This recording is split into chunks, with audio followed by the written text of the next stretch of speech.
안녕하세요. 오늘도 사연살롱을 찾아주셔서 감사합니다. 저는 그동안 참 박복한 인생을 살아왔던 사람입니다. 환갑이 다 되도록 평생을 나한테 돈을 쓴다는 건 언감생심, 꿈도 못 꾸던 일이었는데 이번에 생전 처음으로 온전히 저를 위해 큰 돈을 써서 여행이라는 걸 다녀오게 되었어요. 혼자서 비행기도 예약하고 숙소도 예약하고 여권도 발급받는 이런 과정들이 쉽지는 않았지만 새롭고 재밌더군요. 젊은 여행사 아가씨가 그 모든 과정을 다 도와주는데 얼마나 친절했는지 몰라요. 그 아가씨를 보니 제 젊을 적 생각이 나서 기분이 참 묘하기도 했네요. 저는 23살 꽃다운 처녀일 때 남편을 만나서 시집을 갔어요. 요즘 처녀들은 23살이면 대학도 다니고 재미있는데도 많이 놀러 다니던데 우리 때는 그런 게 다 어디 있었나요? 그냥 애 키우고 남편 뒷바라지 하면서 그렇게 사는 거였죠 뭐. 그땐 그게 가장 행복하고 평범한 삶이었어요. 허나 저는 그런 평범한 삶마저도 느끼지 못했답니다. 이유는 바로 제 남편이 일찍 운명을 달리했기 때문이었어요. 바닷가 마을에 살던 저희 부부는 다른 집들처럼 남편이 뱃일을 해온 것으로 먹고 살았는데요. 시집 온 지 1년 만에 떡두꺼비 같은 아들을 낳고 마냥 행복할 줄만 알았던 날들은 생각지도 못한 순간에 끝이 나버렸어요. 여느 날처럼 기운찬 모습으로 뱃일을 나갔던 남편은 그 길로 영영 집으로 돌아오지 못했죠.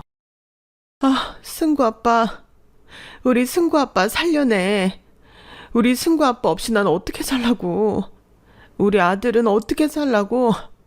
아, 이제 어쩌나. 아, 승구 엄마 정신 차려. 승구 저 피덩이 봐서라도 승구 엄마가 정신 차려야지. 우리 불쌍한 승구. 아, 우리 불쌍한 승구. 저는 아직 피덩이인 아들을 품에 안은 채 꺼이꺼이 울며 남편을 보낼 수밖에 없었고 그때부터 저 혼자의 힘으로 아들을 키우기 위해서 안 해본 일이 없었어요. 애를 등에 들쳐매고 하루 종일 상리를 하거나 무작정 바다로 나가서 꼬막을 캐와서 시장 바닥에 팔기도 했죠. 몸조리도 제대로 못 마치고 어떻게든 목구멍에 풀칠을 하겠다고 몸 상하는 줄도 모르고 일을 했고 그때 당시만 생각하면 지금도 아주 치가 떨릴 정도로 그렇게 일을 했답니다. 애 젖은 꼬박 물려야 했으니까요. 돌이켜보면 솔직히 저희는 거지나 다름이 없었어요. 그래도 저희를 불쌍하게 봐준 동네 사람들이 많았기에 그나마 그 시기를 겨우 버텨낼 수 있었던 것 같네요. 어느덧 아들이 젖을 때고 아장아장 걷기도 하면서 저는 근처 시장에서 횟집을 하시던 사장님의 배려로 거기서 생선 손질을 하는 일을 시작할 수 있었답니다. 일하다 중간에는 밥도 주셔서 끼니를 제대로 해결할 수가 있었어요. 저는 비가 오나 눈이 오나 하루 종일 그 자리에서 해산물 손질을 하며 아이를 키워냈습니다. 그 사이 몇 년이 흐르면서 제 아들은 걷기도 뛰기도 했고 혼자서 글도 척척 쓸 줄 알게 되었어요. 제가 하루 종일 일한다고 아들 공부를 제대로 신경 써주지 못했는데도 아들은 알아서 공부를 찾아 하더군요. 아마 횟집 사장님이 제 아들이 말도 제대로 못할 때부터 귀에 딱지가 않도록 했던 말 덕분인지도 모르겠네요. 승구 너 공부 정말 열심히 해야 한다. 나중에 학교 가면 넌 누구보다도 공부 열심히 해야 해. 네 엄마가 저렇게 하루 종일 고생해서 너 키워주시는데 보답을 해야지. 공부가 뭐야? 공부는 책 열심히 읽고 학교에서 선생님이 가르쳐 주시는 거 전부 이해하고 외우는 거야. 그게 뭐야? 자, 이게 책이야. 여기 써 있는 이게 한글이야. 이걸 많이 읽어야 효도하는 거야. 알았어? 나이가 지긋하셨던 사장님은 그렇게 한자씩 아들에게 틈나는 대로 글자를 가르쳐 주셨는데 어느 순간부터는 곁에서 누가 알려주지 않아도 아들이 스스로 책을 찾아 읽으며 공부를 하더라고요. 아들이 눈침침한 절 대신해서 성경책을 소리내 읽어줄 만큼 컸을 때 횟집 사장님은 저를 불러 이런 말씀을 해주셨습니다. 땡땡 국민학교 알지? 저기 시장 건너편 쪽에 있는. 네, 알죠. 우리 승구가 내년에 거기 들어갈 텐데요. 거기 급식실에서 사람을 뽑는다더라고. 당장 가서 지원해봐봐. 네? 제가 왜요? 그럼 언제까지 이 시장 바닥에서 일할 거야? 맹모 삼천지교라는 말도 못 들어봤어? 승구가 제가 저 나이부터 저렇게 똘똘한데 계속 이런 환경에서 공부시킬 수는 없잖아. 이제 여기는 나 혼자서 해도 되니까 자네는 얼른 저리로 일터 옮겨. 감사해요, 사장님. 사장님의 속 깊은 배려로 저는 국민학교 급식실에 일하고 싶다는 의사를 밝혔고 그쪽은 사람이 급했는지 저를 바로 출근시키더라고요. 학교 급식실에서 일하는 건 어떤 면에서는 더 힘들었고 어떤 면에선 더 편했습니다. 시장과는 다르게 튼튼한 건물 안에서 일하다 보니 그래도 여름에 시원하고 겨울에 따뜻하더군요. 월급도 따박따박 나오고요. 다만 전처럼 사람들과 함께 정을 나누며 일하는 느낌은 잘 들지 않았어요. 저만 빼고 다른 분들은 오랫동안 같이 일해온 분들이다 보니 처음엔 텃세도 심했거든요. 그래도 횟집 사장님이 말씀하셨던 것처럼 제 아들은 그때부터 시장이 아닌 학교 도서관에서 책을 읽고 공부를 했어요. 일터를 옮긴 덕에 남들보다 1년 일찍 학교를 드나들 수 있었던 것이죠. 그것만으로도 저는 큰 만족하고 일하고 있을 수 있었는데요. 문제는 아이가 학교에 다니기 시작하면서 생기게 되었어요. 당시 학교는 급식실 일할 게 따로 없어서 음식을 담은 끌차 같은 걸 저희가 각 반에 가져다 주곤 했었는데요. 급식실 옷을 입고 학교 안을 돌아다니는 모습에 몇몇 아이들이 절 알아본 거예요. 안녕하세요, 아줌마. 오늘 메뉴 뭐예요? 짜장밥 많이 먹어? 누구야? 승군의 엄마. 인사드려. 아이들 사이에는 금세 제가 승구 엄마라고 소문이 퍼졌고 승구랑 같은 반이거나 같은 동네 친구들이면 저를 알아보고 인사하는 아이들도 생기게 되었어요. 아이들은 티 없이 순수하고 밝았고 그런 아이들과 대화를 나누는 게 저도 즐거웠어요. 고된 일과 중에서 애들을 보는 그 잠깐의 시간이 저에겐 숨통이 트이는 듯한 시간이었죠. 그런데 제 아들의 입장은 그게 아니었나 봅니다. 학교에서 마주쳐도 크게 아는 체를 안 하길래 쑥스러워서 그런 줄로만 알았는데 아들은 저를 창피하게 생각하고 있었더라고요. 엄마, 그 일 계속해야 돼? 다시 예전 횟집으로 돌아가면 안 돼? 왜? 횟집 사장님 다시 보고 싶어? 근데 사장님 이미 다른 사람 구해서 엄마 못 가. 아니 그게 아니라 애들이 자꾸 나한테 급식 아줌마 아들이라고 그러잖아. 급식 아줌마 아들 맞으니까 그렇겠지. 왜? 누가 놀려? 누가 그래? 엄마가 혼내줄까? 그렇게 불리는 것 자체가 싫다고. 창피하잖아. 어머, 뭐가 창피해? 석형이 엄마는 시내에서 고깃집하고 철민이 엄마는 저기 앞상가에서 슈퍼하잖아. 엄마도 똑같아. 그냥 일터가 학교인 것뿐이야. 저도 그 순간 욱하기도 하고 놀라기도 해서 언성을 높여 말했는데 아들은 그래도 끝까지 지 고집을 꺾지 않더군요. 결국 저는 엄마한테 그런 말 하는 거 아니라며 아들을 혼내고 말았습니다. 그런 상황에서 제가 엄마로서 어떻게 해야 하는지 당신 저도 알 길이 없었거든요. 아들의 말에 저도 상처를 많이 받았고요. 하지만 아빠도 없이 가난한 집안인 것도 기죽을 텐데 엄마마저 급식실에서 일하고 또 그 모습을 매일같이 친구들이 본다는 게 아들 입장에서는 속상할 수 있겠다는 생각이 들긴 하더군요. 아들은 제가 신경 써주지 못해도 알아서 숙제도 공부도 척척하는 착한 아이였는데 오죽하면 그랬을까 싶기도 했고요. 며칠 동안 밤잠도 설쳐가며 소가리를 하던 저는 결국 다른 일터를 또 알아보기 시작했어요.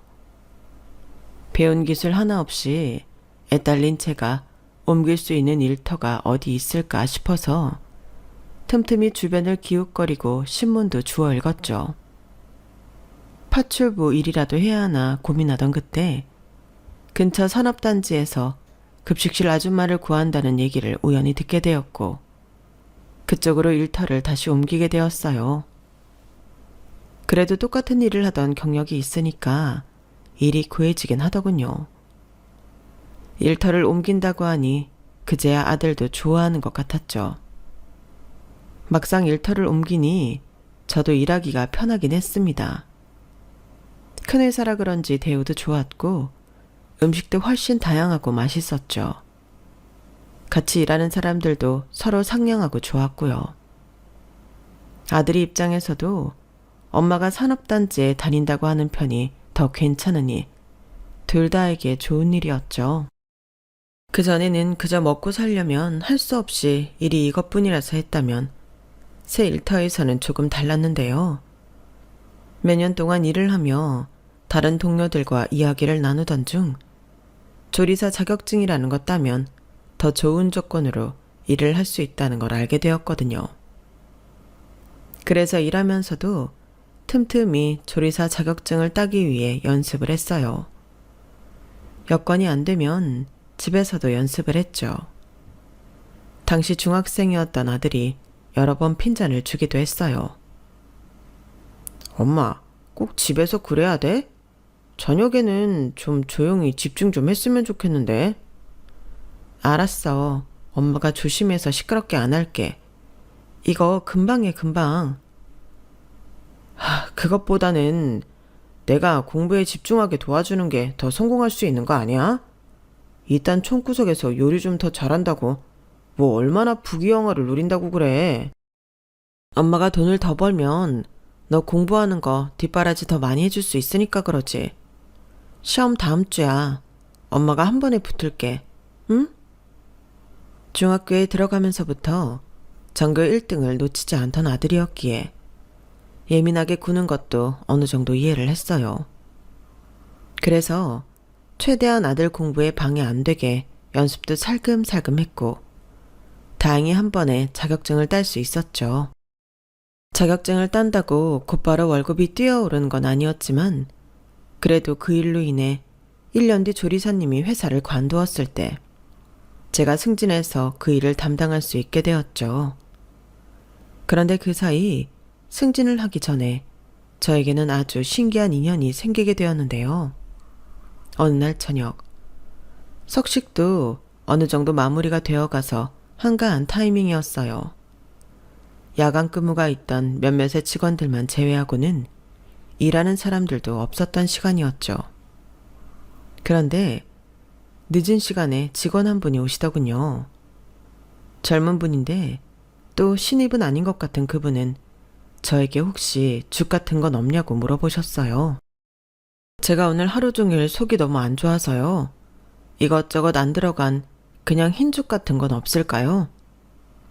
그건 오늘 메뉴가 아니었어서 그냥 제가 알아서 해드릴게요. 잠시만 기다려주세요. 감사합니다. 가끔씩 야근을 하다가 늦게 와서 식사를 하는 분들은 있었지만 이렇게 따로 메뉴를 주문한 적은 처음이었네요.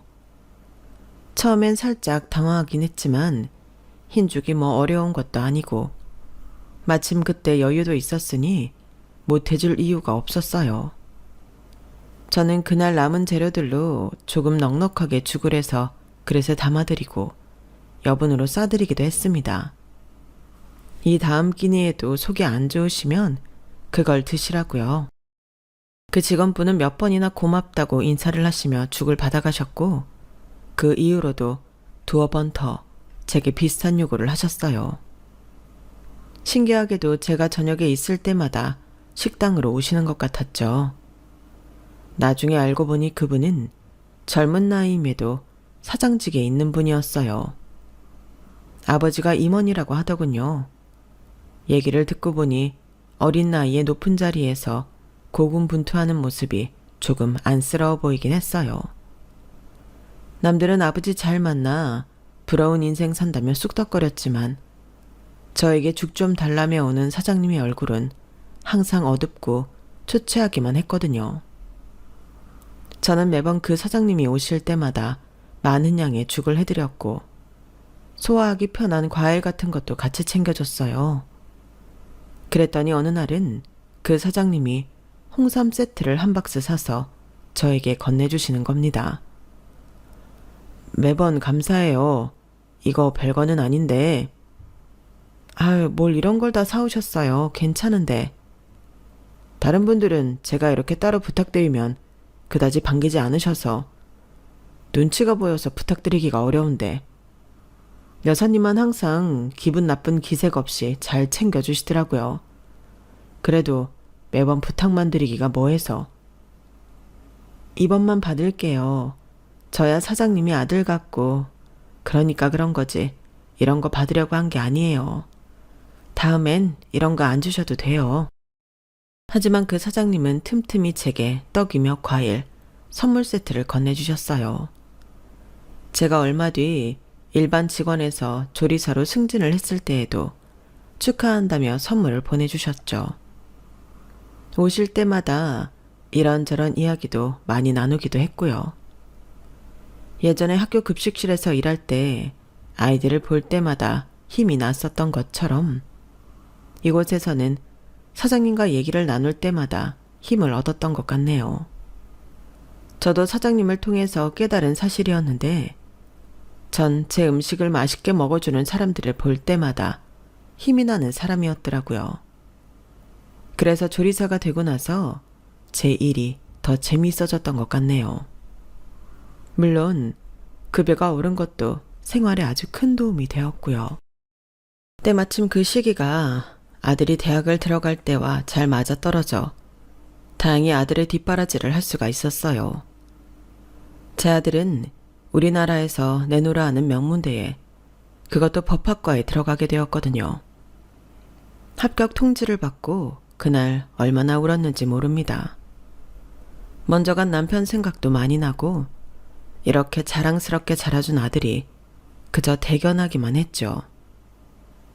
저는 약간의 대출을 보태어 명문대 등록금을 전부 대줄 수 있었고 이후 아들이 사법고시를 준비하는 기간까지 전부 뒷바라지를 할 수가 있었어요. 매주마다 서울을 오가며 아들 자취방에 반찬도 채워주고 청소며 빨래도 전부 해주곤 했었죠. 그런 정성 덕분이었을까요? 제 아들은 그 어렵다는 사실을 4년 만에 합격을 했답니다. 당당하게 변호사가 되어 양복을 맞춰 입고 있는 아들을 보니 저도 이제 제 몫을 다했다는 생각이 들더군요. 몸도 더 이상 예전 같지 않기도 했고요. 20년 가까이 급식실에서 일을 하다 보니 나이가 들면서 관절이 하나둘씩 망가지기 시작했거든요. 그동안 대충 파스만 붙이며 버텨왔기에 한 번은 병원에 가서 진료를 제대로 봐야겠다는 생각도 있었죠. 그래서 이제는 조금 몸이 편한 일을 하는 게 어떨까 고민을 하게 되었는데요. 제 고민을 들은 아들은 펄쩍 뛰며 말리는 거예요. 아니, 거기 간두면 뭐 먹고 살게? 엄마 대출금도 아직 다 못 갚았잖아. 그래도 반 이상 갚았어. 퇴직금도 나오고 하면 대출금 갚는 건 문제 없겠지. 아직 기간도 많이 남았고. 계속 급식실 일 하기엔 이제 어깨며 무릎도 너무 아파서 안 돼. 이제 엄마도 늙어서 몸 쓰는 건 잘 못해. 그럼 다른 일을 구해놓고 관두든가. 병원 가면 병원비는 또 어떡할 건데? 너도 이제 다 커서 네 앞가림 잘하는데 엄마는 좀 쉬면 안 돼? 엄마, 변호사 된다고 바로 큰 돈 버는 거 아니야. 남들처럼 벌려면 시간이 꽤 걸린다고. 그럼 나 변호사 되자마자 내가 주는 용돈으로만 살려고 그랬어? 물론 변호사도 사람마다 버는 돈의 차이가 있으니 아들의 말이 아주 틀린 말은 아니었지만 그래도 너무 단호하게 용돈 못 준다며 계속 일하라는 아들의 말이 너무 서운했어요. 아들은 제 서운한 표정은 아랑곳도 하지 않고 당장 일을 관두지 말라고 몇 번이나 당부하고는 서울로 다시 올라가 버렸죠.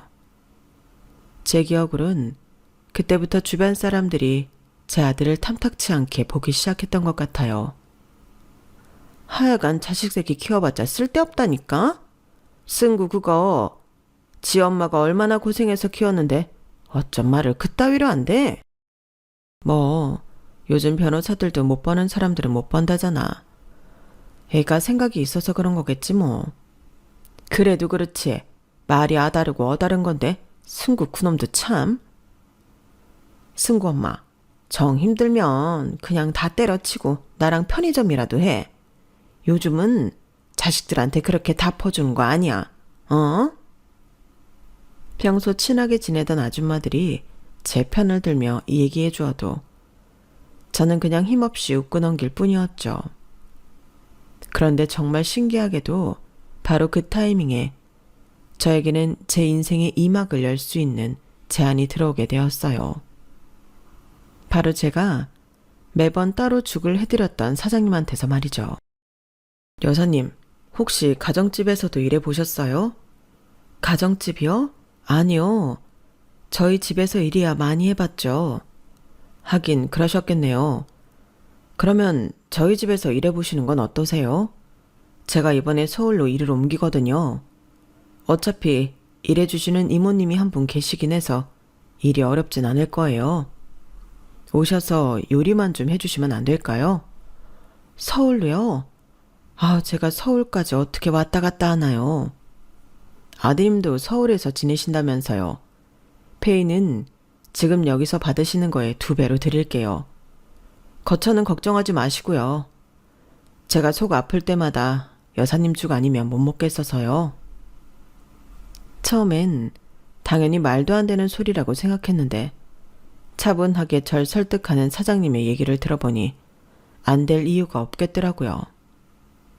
변호사가 된 이후로 연락도 거의 안 하는 아들과 가까이 지낼 수 있다는 것도 저에겐 큰 장점이었고 아들을 제외하면 아무 연고도 없는 고향에 굳이 머무를 이유도 없었죠.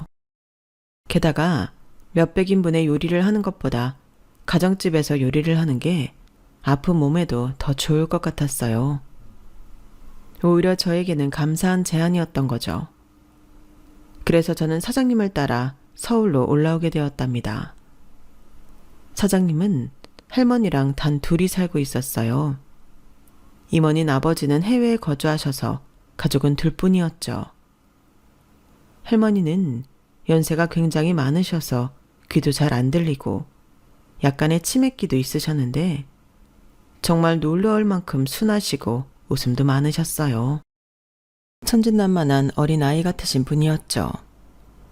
제가 그 집에서 한 일은 2사람의 끼니를 챙기고 할머니의 간병을 돕는 것이었는데 간병인 일임에도 힘든 게 하나도 없더군요. 덕분에 사장님이 말씀하신 것처럼 몸 쓰는 일은 절반 이상 줄어들었는데 급여만 2배로 오른 셈이었어요. 좋은 점은 그것뿐만이 아니었어요. 서울로 올라오니 병원을 가기가 편해져서 제게 필요한 치료를 그때그때 받을 수 있었거든요. 사장님은 가지고 있는 오피스텔 건물 중 비어있는 방들이 있다며 제게 관리비만 내고 그곳에서 지낼 수 있게 해줬어요. 뭘 또 이렇게까지. 저 살 곳은 알아서 마련할 수 있어요. 어차피 공실인데요. 빈집으로 오래 둬봤자 저희 입장에도 좋을 게 없어서요. 이렇게까지 받는 건 너무 큰 것 같은데. 아니에요. 저도 여사님이 저희 엄마 같아서 그래요. 저희 엄마가 살아계셨으면 여사님이랑 느낌이 많이 비슷했을 것 같거든요. 사장님의 배려로 저는 큰 돈을 아낄 수가 있게 되었죠.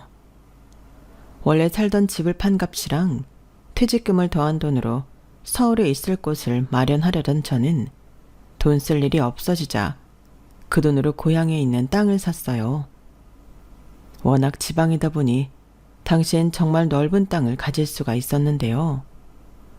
공교롭게도 3년 후 그 지역에 도시개발 사업이 들어가면서 땅값이 어마어마하게 오르게 된 겁니다.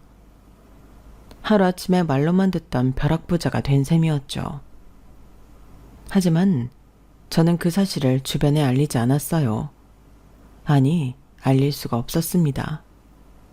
그때 저는 막 수술을 준비하고 있었거든요. 어느 날부터 갑자기 시작된 무릎 통증으로 수술까지 받게 되었거든요. 원래도 관절이 계속 좋지 않았지만 어느 날 갑자기 무릎이 비정상적으로 아파오더군요. 병원에서는 퇴행성 관절염이라며 인공관절 수술을 권했어요. 당시 저는 땅값이 올라 수술비를 마련할 수 있다는 사실에 다행이라고만 생각을 했었죠. 하지만 수술이 끝나고 병원에 계속 혼자 있는데 아들은 병문안 한 번을 오지 않았고 연락도 잘 안 했어요.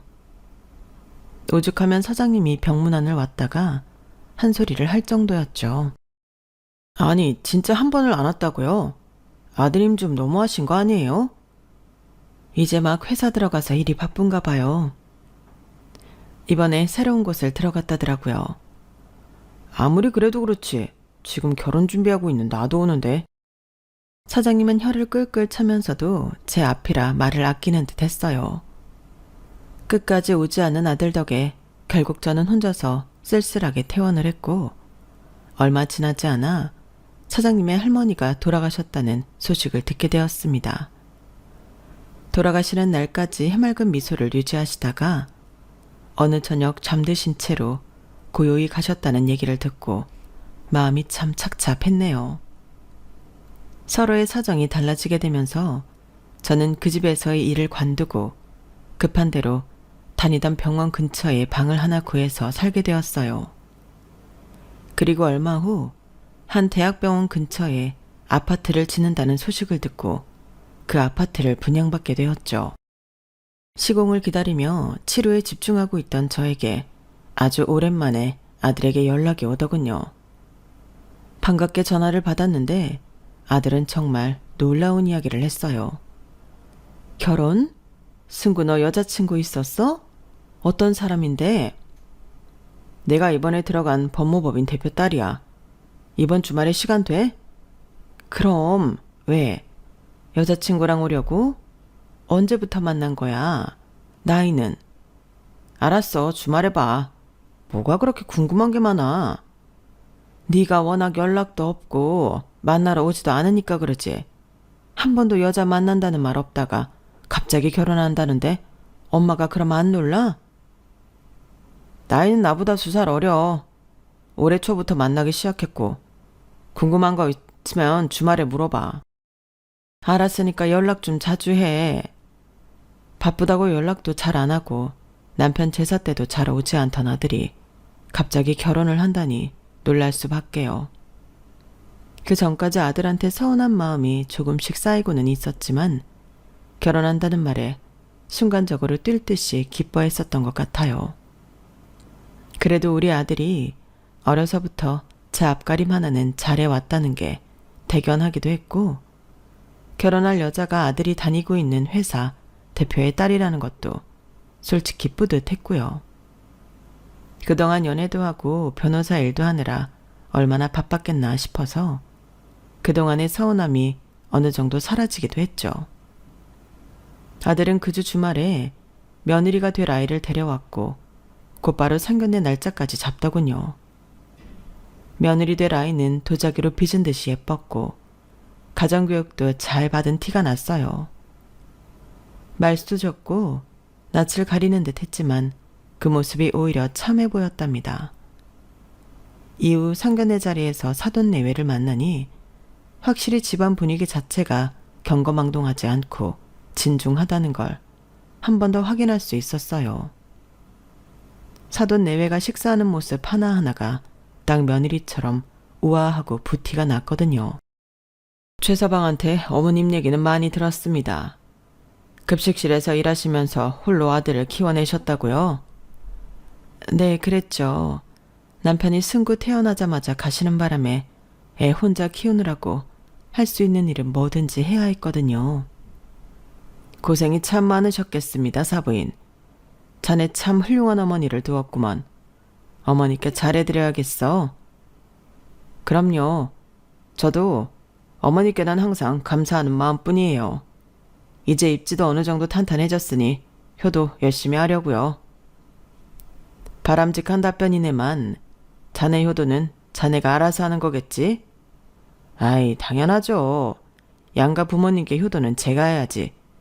집사람 고생시킬 생각은 추워도 없습니다. 처음엔 좋은 인상을 받았는데 대화를 나누다 보니 저는 왠지 모르게 그 자리가 껄끄러워졌어요. 뭐라고 콕 집어서 말할 수는 없지만 사돈 내외가 은근히 저와 제 아들을 압박하는 것 같았거든요. 굳이 제 아들에게만 효도를 맡아서 하라는 것도 그랬고, 양가 부모님 용돈 같은 건 안 받는 게 서로 편하시겠죠? 라며 용돈을 받아가지 말라는 듯한 뉘앙스를 풍기는 것도 불편했죠. 하지만 정말 낯설었던 건 제 아들이었습니다. 시종일관 입이 귀에 걸린 채로 사돈 내외의 말에 무조건적인 동의만 하는 모습이 사위가 아니라 그냥 부하 직원 같았죠. 하지만 아들이 며느리를 볼 때마다 비춰주는 눈빛은 사랑에 빠진 눈빛이 확실했기에 저는 그냥 별말 않고 있었어요. 제 아들은 본인 앞가림 원체 잘하는 아이이고 결혼은 자기가 사랑하는 사람이랑 하는 게 맞으니까요. 그런데 아들이 본격적으로 결혼 준비를 해나가는 과정에서 제가 서운할 만한 일들이 계속 생기게 되었어요. 아무래도 결혼 준비를 해나갈 때는 부모들과도 나눠야 할 이야기들이 많잖아요. 그러나 아들은 그 모든 내용을 사돈 내외와 며느리랑만 얘기하고 저에게는 어떤 의견도 묻지 않은 채 통보만 하는 겁니다. 사부인과 제가 맞춰 입을 한복도 저에게 어떠한 말도 없이 택배로 보내놓기만 하고 예식장에서 나올 식사도 제가 물어보지 않으면 먼저 알려주지도 않았죠. 그러더니 결혼식을 얼마 남기지 않고 대뜸 연락을 해서 저에게 엄청난 걸 요구하더군요. 엄마, 나 신혼집 마련하는 것 좀 도와줘. 뭐? 엄마 이번에 새로 분양받는다는 아파트 있잖아. 내가 아직 신혼집을 못 구해서 일정이 좀 급한데 그거 우리가 좀 들어가면 안 될까? 거긴 엄마가 무릎이 아파서 분양받은 아파트인데 갑자기 너희가 들어간다고 하면 나는 어디로 가니? 엄마 지금 지내고 있는 집도 근처에 병원 다니고 있다며. 심드렁한 아들의 말에 저도 모르게 그간의 서운함이 빵 터지고 말았어요. 내가 이런 얘기 안 하려고 했는데 어쩜 너는 엄마한테 받아갈 생각만 하니? 엄마가 아파서 병원 근처로 구인 집인데 너 엄마 아플 때 한 번이라도 찾아오거나 먼저 연락한 적 있어? 너 필요할 때만 이렇게 연락하면 다야? 내가 대출 껴서 살 수는 없잖아. 알았어. 그럼 엄마가 나한테 팔아. 아들 결혼한다는데 그럼 아무것도 안 해줄 거였어? 아무리 그래도 처가랑 너무 차이 나면 좀 그렇잖아. 미안하다는 말은커녕 양심의 가책조차 느끼지 않는 듯한 아들의 말에 기가 차서 말문이 막혔어요. 하지만 다 큰 남자가 결혼하는데 아들의 말처럼 처가와 너무 차이가 나면 그것도 그것대로 아들이 기가 죽을 것 같더라고요. 게다가 아들이 일하는 회사 대표인데 더더욱 잡혀 살지 않을까 싶은 생각도 들었고요. 결국 저는 아들에게 그냥 그 집에 들어가 살라고 허락했어요. 대신 그 집 외에 다른 지원은 해주지 않겠다고 했죠. 나중에 알고 보니 아들은 예식장에만 웬만한 전세금에 맘먹는 금액을 들었더군요. 예식장만 그 정도니 결혼식 전체를 생각해보면 번 돈을 거의 다 썼다고 해도 과언이 아닌 듯 했죠. 대부분의 손님들은 사돈 집안에서 왔고 저희 집안의 손님들은 극소수에 불과했습니다. 결혼식 처음부터 끝까지 아들은 사돈 집안 사람들한테 인사하기 바빴고 저희 쪽 손님들에게는 말 그대로 얼굴만 비추고 가버렸어요. 워낙 없는 사람 취급을 하니 제가 다 미안해져서 한 명씩 인사를 나누고 오느라 몸살이 났을 지경이었죠.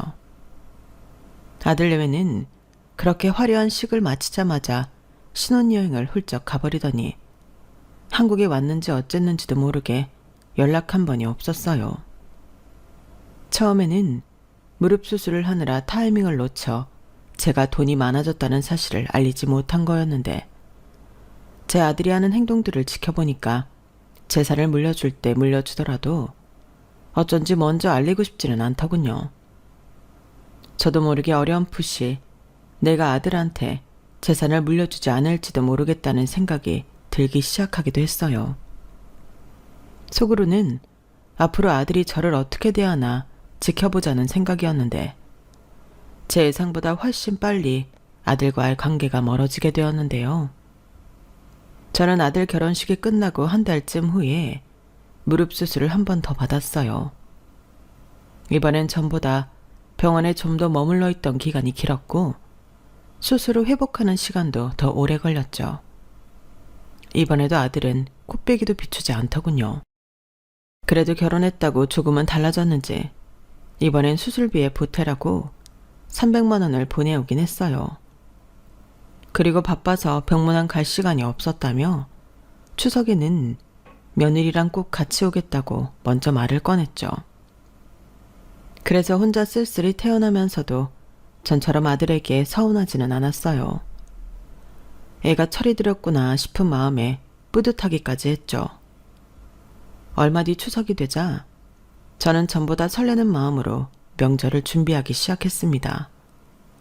송편도 미리 빚어두고 남편 제사세 쓸 음식도 미리 잘 준비해 두었고요.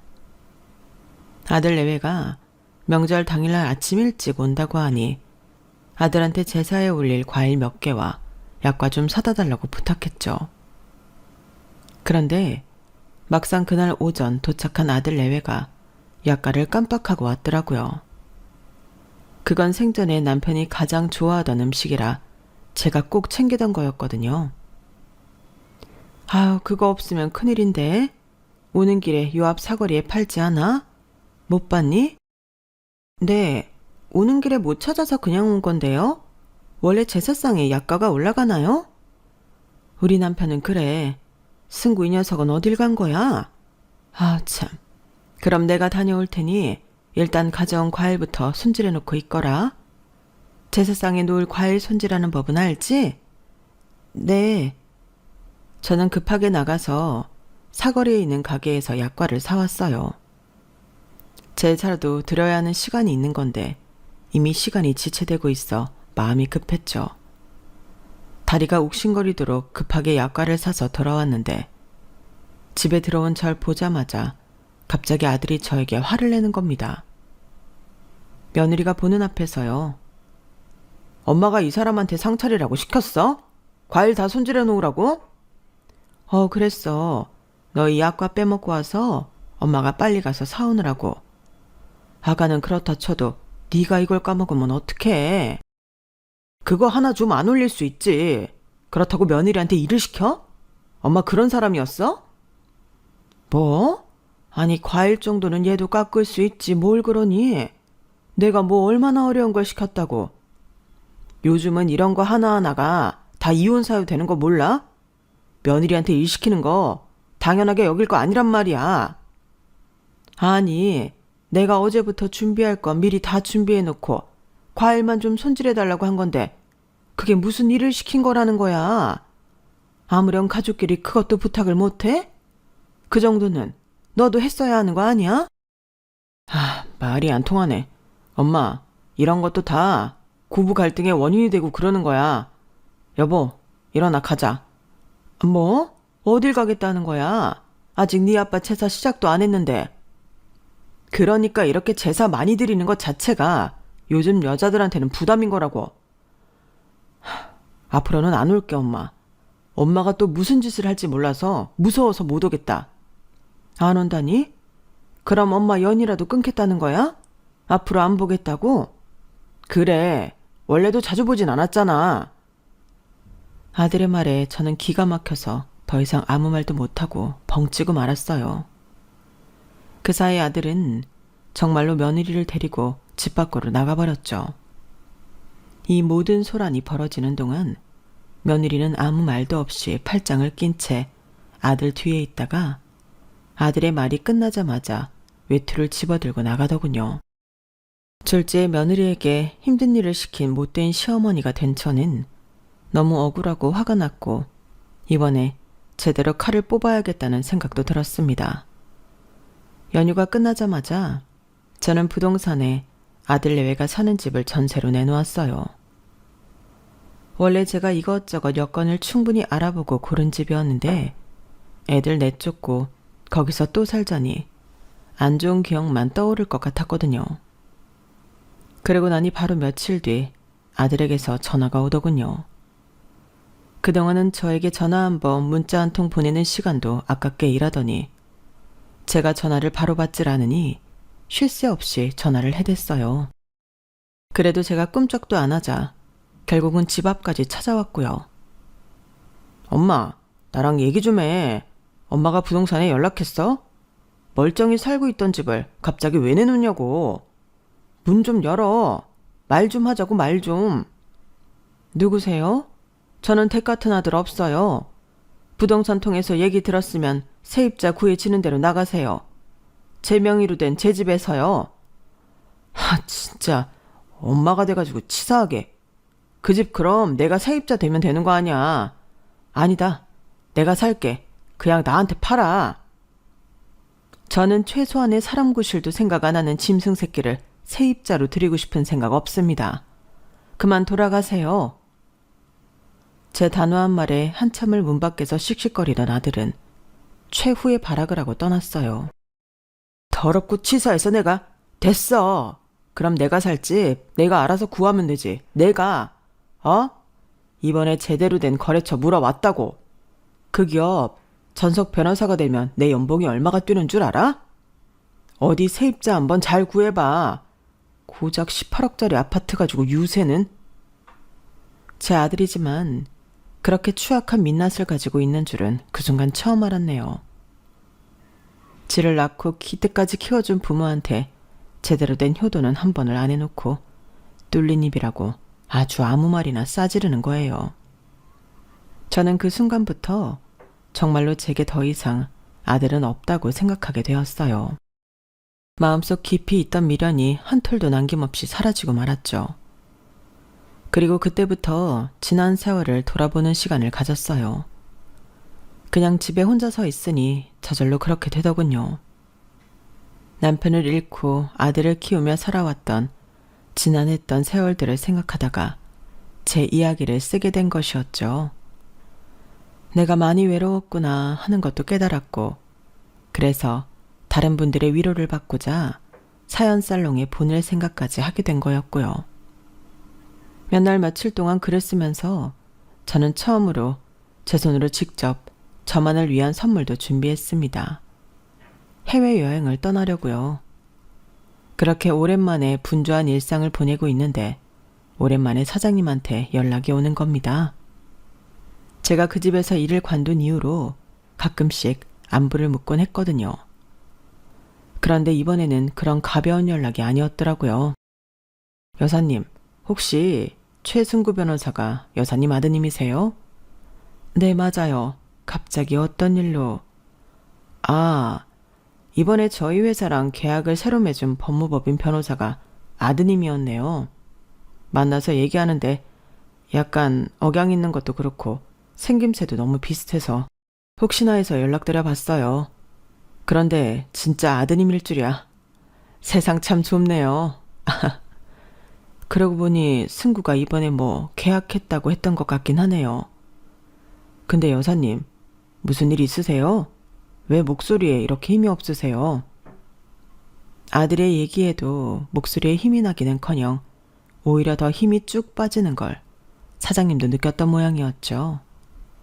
그런데 그 모습이 제가 정작 제 아들한테는 한 번도 받아보지 못했던 따뜻한 모습이라서 갑자기 눈물이 막 나는 겁니다. 지나고 나서 생각해보니 저도 나이 먹고 참 주책이었던 것 같은데 그 순간에는 주체가 안 됐어요.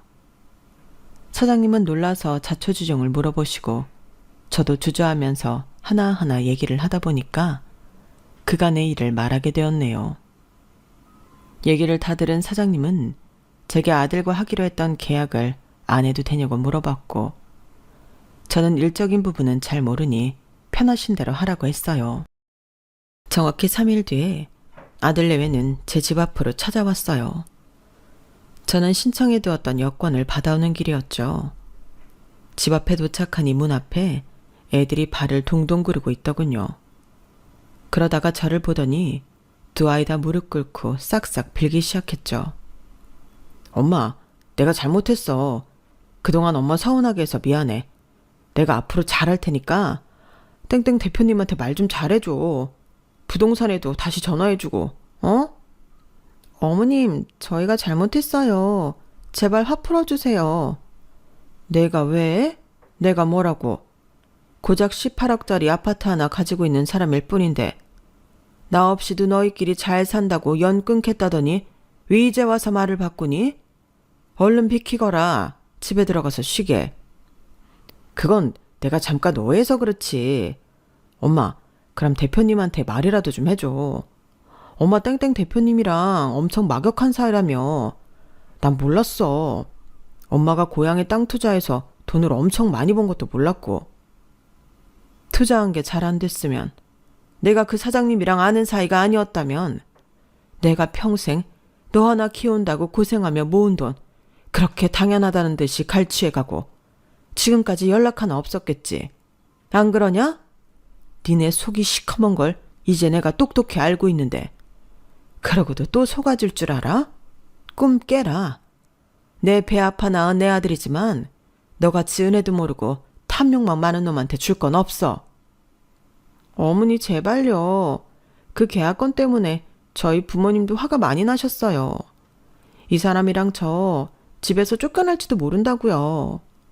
양가 부모님이 모두 안 받아주시면 저희는 어떡해요? 그게 내 알바냐?